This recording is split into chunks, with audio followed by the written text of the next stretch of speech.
जय श्री सीताराम जी की। जामवंत ने हनुमान के मनोहर चरित्र राम जी को सुनाई। यह सुनकर वे राम जी को बहुत प्यारे लगे और उन्होंने हनुमान जी को प्रसन्नता पूर्वक हृदय से लगा लिया और कहा, हे तात, जानकी किस प्रकार से अपने प्राणों की रक्षा करती है। इस पर हनुमान जी बोले, हे प्रभु, आपका नाम ही रक्षक है, आपका ध्यान ही किवाड़ है, नेत्रों में आपके चरण रूपी ताले हैं, फिर प्राण किस रास्ते से जाएंगे। उन्होंने मुझे एक चूड़ामणि दी है, जिसे देखकर रामचंद्र जी ने उसे ले लिया और अपने हृदय से लगा लिया। हे नाथ, नेत्रों में आंसू भरकर सीता जी ने कुछ वचन कहा है। हे प्रभु, वह बोली कि लक्ष्मण समेत प्रभु के चरण पकड़कर विनय करना। आप दीनबंधु और शरणागत के दुखों को दूर करने वाले हैं। हे प्रभु, मैं तो मन वचन और कर्म से आपके चरणों की अनुरागिनी हूँ। फिर किस अपराध से प्रभु ने मुझे त्याग दिया है।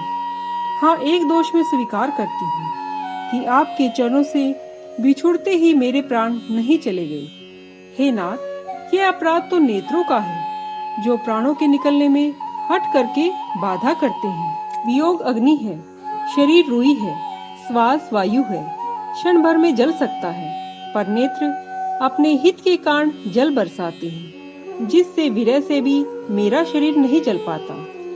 सीता जी की विपत्ति बहुत बड़ी है। हे दीन दयालु, उसका न कहना ही भला है। हे दया निधान, सीता जी का एक एक क्षण क्लब के बराबर बीतता है। हे प्रभु, आप जल्दी चलकर अपनी भुजाओं के बल से उन दुष्टों के दल का नाश करके सीता जी को ले आइए। सीता जी का दुख सुनकर सुख के धाम श्री राम जी के कमल नेत्रों में आंसू आ गए। वे बोले, मन वाणी और कर्म से जिन्हें मेरा ही आश्रय है, क्या उन्हें सौपन में भी दुख हो सकता है। हनुमान जी ने कहा, हे नाथ, विपत्ति तब ही है जब आपका स्मरण भजन न हो। राक्षसों के लिए क्या चिंता है, शत्रु को जीतकर सीता जी को ले आइए। रघुनाथ जी बोले, हे हनुमान जी, सुनो, तुम्हारे समान मेरा उपकारी देवता, मुनि, मनुष्य अथवा देहधारी कोई नहीं है। मैं तुमको इसका क्या बदला दूं? मेरा मन भी तुम्हारे सामने नहीं हो सकता। हे पुत्र, सुनो, मैं तुमसे ऊरीन नहीं हो सकता। मैंने मन में विचार करके देख लिया है। रघुनाथ जी बार बार हनुमान की ओर देख रहे हैं। नेत्रों में प्रेम आंसू है और शरीर पुलकित है। भगवान के वचन सुनकर और उनका मुख तथा पुलकित शरीर देखकर हनुमान जी बहुत प्रसन्न हुए और बोले, हे भगवान, मेरी रक्षा करो, रक्षा करो, कहते हुए चरणों में गिर पड़े। प्रभु बार बार उनको उठाना चाहते हैं, परंतु प्रेम में मगन उनको उठना भला नहीं लगता।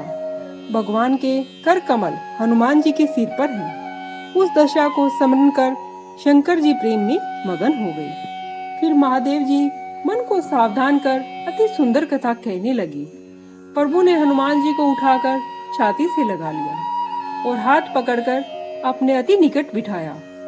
वे बोले, हे हनुमान, यह बताओ कि रावण से रक्षित लंका के उस दृढ़ किले को तुमने किस प्रकार जलाया।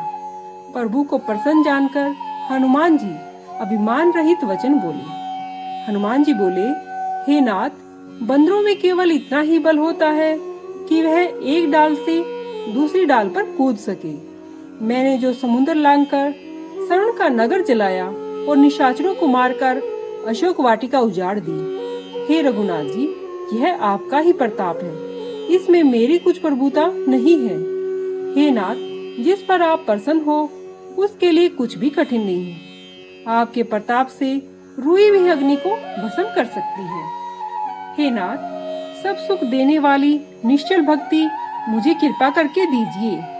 महादेव जी कहते हैं, हे पार्वती, हनुमान जी की अत्यंत सरल वाणी सुनकर प्रभु ने एवमस्तु कहा। वे बोले, हे पार्वती, जिन्होंने रामचंद्र जी का स्वभाव जान लिया, उन्हें भजन छोड़कर दूसरी कोई वस्तु अच्छी नहीं लगती। यह कथा जिसके हृदय में आ गई, वह रघुनाथ जी के चरणों की भक्ति पा गया।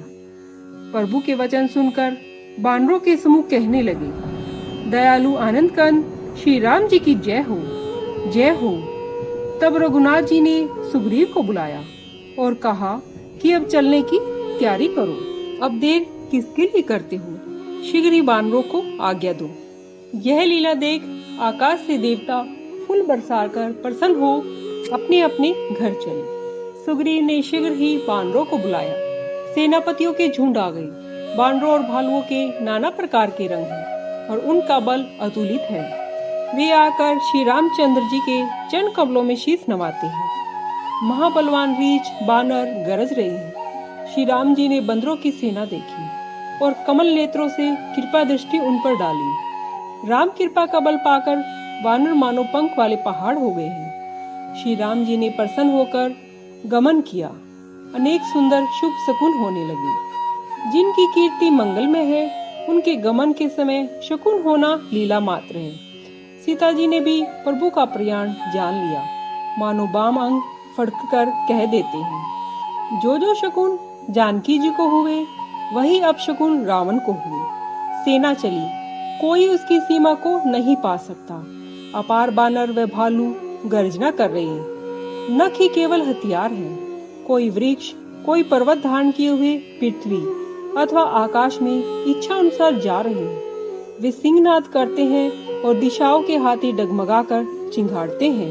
पृथ्वी कांपने लगी, दिग्गज चिंघाड़ने लगे, पहाड़ कांप उठे और समुद्र में खलबली मच गई। गंधर्व, देवता, मुनि, नाग, किन्नर बड़े प्रसन्न हुए और सब दुखों से छूट गए। करोड़ों बलवान बंदर इधर उधर गर्जना करते हुए भागने लगे।